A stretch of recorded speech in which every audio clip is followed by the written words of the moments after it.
ტრამპი რო ხარ და რუკას რო უყურებ, რომ ვინ არის შენიანი. რამოდენიმე ქვეყანა ანთია სულ რა, მწვანედ ტრამპისთვის. ყველაზე მწვანედ ანთია არგენტინა. მილეი რო არ მოსულიყო მთავრობაში, არგენტინა იქნება და არაფრით გამორჩეული ერთ-ერთი ყველაზე ცუდი სამხრეთ ამერიკული ქვეყანა. იმის გამო რომ იქ მთავრობაში მოვიდა ადამიანი, რომელსაც იგივე ღირებულებები, უფრო სწორი და უფრო შორს მიმავალი, მაგრამ მსგავსი ღირებულებები აქვს, რაც ამერიკის საღი აზრის რევოლუციაში.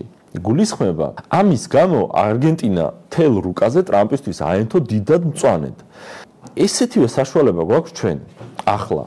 აღარ ვამბობ შესაძლებლობა მეთქი. წარმოიდგინეთ, რომ ტრამპი უცებ ხედავს, რომ აი რუკაზე სულ რამდენიმე წერტილი ანთია მწვანედ, ერთ-ერთი არის საქართველო, მისი ჭკუის ხალხია, ისინი ფიქრობენ, რომ მთავრობა უნდა შეიკვეცოს, განათლების სამინისტრო უნდა გაუქმდეს, რეგულაციები უნდა გაუქმდეს, იარაღის ტარება უნდა იყოს როგორც ამერიკაში, მოსამართლე არჩევითი უნდა იყოს როგორც ამერიკაში, შერიფი არჩევითი უნდა იყოს როგორც ამერიკაში, კერძო საკუთრება უნდა იყოს დაცული, წიაღისეული შენია თუ ზევით მიწა შენია. აი ეს ამ ყველაფერს ხედავს და ხედავს, რომ მისნაირი ხალხია საქართველოში. უცებ წარმოიდგინეთ მისი ინტერესი საქართველოს მიმართ და თუნდაც ამ რუსეთ-უკრაინის ომის ამბებში რამდენად მნიშვნელოვანი იქნება, რომ იქ ვიღაცა ჩვენიანიც იჯდეს. მათ შორის ეს რამდენად მნიშვნელოვანია საქართველოს ტერიტორიული მთლიანობის აღდგენისთვის. ამ შესაძლებლობას როგორ ვერ ხედავთ, რამხელა რამე შეიძლება უცებ, რამხელა ტუზი შეიძლება უცებ დაგვეცეს, რომ ჩვენ მართლა მოვახერხოთ ამერიკის ნაირი, ამერიკის ღირებულებების მსგავსი ქვეყანა აქაც ვართო რო დავანახოთ და მართლა რო ვიყოთ, ანუ კი არ მოვატყუოთ, ქოცები რო იტყუებიან, დედა, მამა და რაღაც მოდი გადავტვირთო და საქმით რომ ყველაფერს იმას აკეთებენ, რასაც ტრამპი ებრძოდა და რასაც ტრამპმა მოუგო ამერიკაში. ტრამპის დაინტერესების ორად-ორი გზა არსებობს. ერთი არის რომ ის დაინტერესო აქ რაღაცა მოგებით და ეკონომიკური ინტერესი გაუჩინო და ამაში ძალიან მნიშვნელოვანი იქნება დაანაკლისს სპორტი. ისეთი მასშტაბური არ არის როგორც უკრაინის მინერალები და წიაღისეული, მაგრამ იქნებოდა რა, მოკლედ ანაკლის სპორტზეც გუშინაც ვიძახდი, მაგ არგუმენტით ვიძახდით, რომ ამერიკელებმა უნდა აშენონ, იმიტომ რომ ის თუ ამერიკელების აშენებულია, შანსი არ არის იმას ხელი მოკიდოს ვინმემ. შანსი არ არის, მათ შორის რუსეთმაც. აი უბრალოდ გამორიცხეთ. უცებ ანაკლია გახდებოდა, ის საქართველოს ხო დახედავს ინვესტორი და აქ რაღაცა რუსის ჯარი დგას, აქ რუსის ჯარი დგას.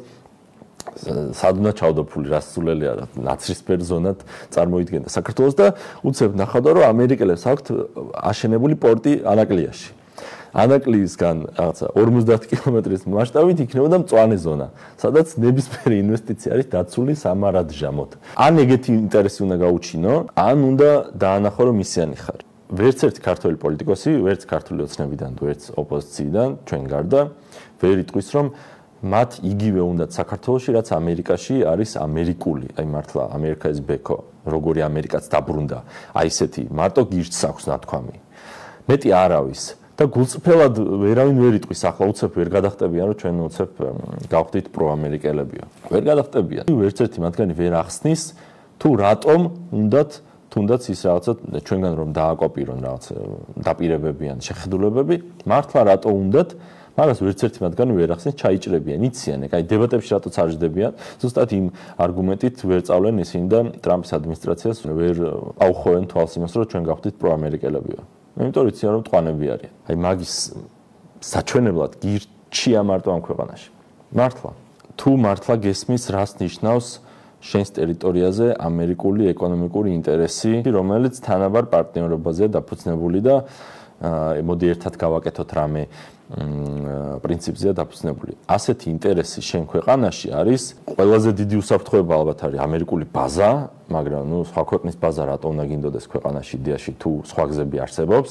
ხო და აი უსაფრთხოების ერთი დონე თუ არის ბაზა, უფრო უკეთესი დონე არის რომ შენ ქვეყანაში იდოს ბევრი ამერიკული ფული. მათ შორის ბევრი ჩინური ფულიც, ბევრი რუსული ფულიც, ოღონდ ესენი ერთმანეთს უნდა აბალანსებდნენ, რომ ყველას კონდეს ინტერესი, შენ არაფერი მოგივიდეს. აი, ნეტა იმდენი ინტერესი კონდეს ყველა ესე თუნდაც დიდ ქვეყანას საქართველოში ჩადებული, მათ ბიზნესებს, რომ საქართველოს კარგად ყოფნა და აყვავება შედიოდეს მათ ინტერესებში. ამერიკული ინტერესი, ეკონომიკური მათ შორის ინტერესი შენ ქვეყნის ტერიტორიაზე არის ერთ-ერთი ძლიერი გარანტია უსაფრთხოებისა. რა თქმა უნდა არსებობს გზა, რომ სხვა ქვეყნების ინტერესების გარეშეც შეგეძლოს ის რომ შენ თავზე ხელი ვერ წამოგარტყას ვერავინ. შვეიცარია მაგის გზა.